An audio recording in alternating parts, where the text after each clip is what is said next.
একদিন সকালে গ্রামের এক গরিব কৃষক রহিম প্রতিদিনের মতো তার জমিতে কাজ করতে যায়। সূর্যের আলো আতানে উঠেছে, চারপাশে স্নিগ্ধ পরিবেশ। কিছুক্ষণ পরে হঠাৎ সে দেখতে পায় জমির এক কোণে একটি অদ্ভুত ধরনের মুরগি বসে আছে।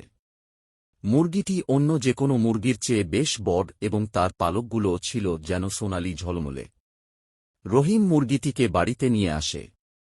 তার স্ত্রী প্রথমে অবাক হলেও মুরগিটি শান্ত স্বভাবের হওয়ায় তারা সেটিকে লালন পালন করতে থাকে। কয়েকদিন পর আশ্চর্যের বিষয় ঘটে, মুরগিটি একটি সোনার ডিম পাড়ে।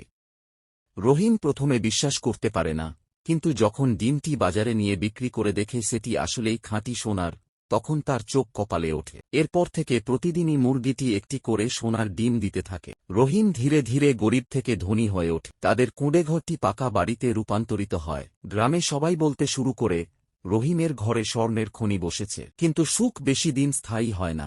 যখন সবাই ঘুমিয়ে, তখন চোরেরা রহিমের বাড়িতে ঢুকে মুরগিটিকে চুরি করে নিয়ে যায়। থানায় খবর দেওয়া হয়, কিন্তু মুরগি আর ফিরে আসে না। চোরেরা মুরগিটিকে বিক্রি করে দেয় শহরে এক ধনী ব্যবসায়ীর কাছে। কিন্তু সেই ব্যবসায়ী মুরগির পেট কেটে একসাথে সব ডিম বের করতে চায়। কিন্তু দুঃখজনকভাবে মুরগিটি মারা যায় এবং এরপর আর কোনো সোনার ডিম আসে না। রহিম তার পুরনো জীবনেই ফিরে যায়, তবে সে শিখে যায় একটি মূল্যবান শিক্ষা: অতিরিক্ত লোভ কখনো ভালো ফল বয়ে আনে না।